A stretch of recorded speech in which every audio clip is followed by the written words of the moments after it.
Ravi de vous retrouver pour cette nouvelle interview sur le plateau TV des JFR 2019. Et je suis en compagnie d'un invité qui est très bien décoré aux couleurs des JFR 2019. D'un côté, le pins du Maroc, de l'autre, le sombrero du Mexique, qui sont les deux pays à l'honneur cette année. Bonjour, professeur Jean-Luc Drapé. Bonjour.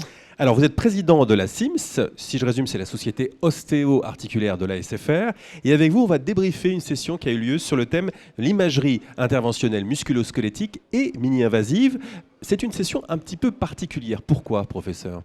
Oui, il s'agissait d'une session particulière, il s'agissait d'une session d'interface entre justement la SIMS, la Société ostéo-articulaire de radiologie, et la Société d'orthopédie, de chirurgie orthopédique. Et nous devions discuter des gestes qui sont un peu à l'interface des deux disciplines. Au cœur de cette session, 3 pathologies. On va les passer rapidement en revue. Tout d'abord, la première, c'est la tendinopathie calcifiante de l'épaule, très précisément. De quoi s'agit-il ?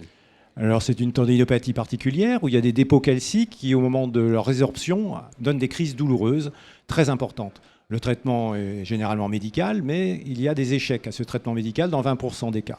Et dans ce cas-là, généralement, on peut proposer une ponction et un lavage de cette calcification sous guidage échographique. Et c'est le radiologue, le plus souvent, mais c'est peut-être aussi le rhumatologue, qui pratique cette évacuation.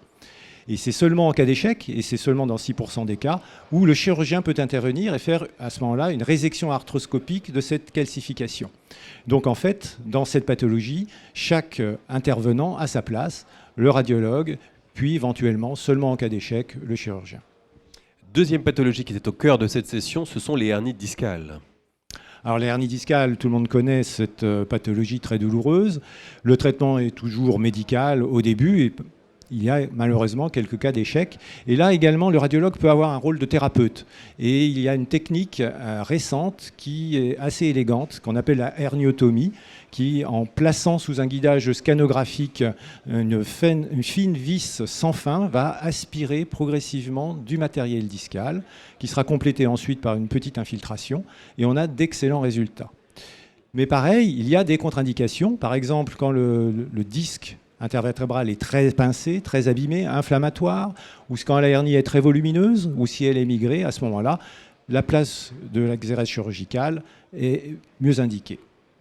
Et puis la troisième pathologie qui était au cœur des débats, c'était la fracture vertébrale ostéoporotique. Alors, la fracture vertébrale ostéoporotique, c'est très fréquent. Le problème, c'est de savoir quand faut-il la traiter, en dehors du traitement évidemment de l'ostéoporose, du traitement médical de l'ostéoporose, quand intervenir. Là aussi, le radiologue a un rôle, peut intervenir, soit en consolidant la vertèbre, en injectant un ciment, soit également, il peut la réexpandre. Il y a des systèmes qui permettent d'augmenter de nouveau sa taille, puisqu'elle est tassée, et de la consolider en même temps par du ciment. Et là, c'est très intéressant car lors de cette session, on a beaucoup discuté de l'étude du rachis dans son ensemble.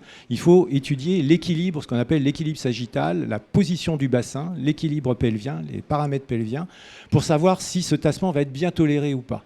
Et donc, il y a certains tassements, en particulier les tassements lombaires bas qui entraînent une kyphose, qui sont généralement mal tolérés par les patients, et ceux-là sont particulièrement indiqués pour avoir une réexpansion de la vertèbre et une consolidation.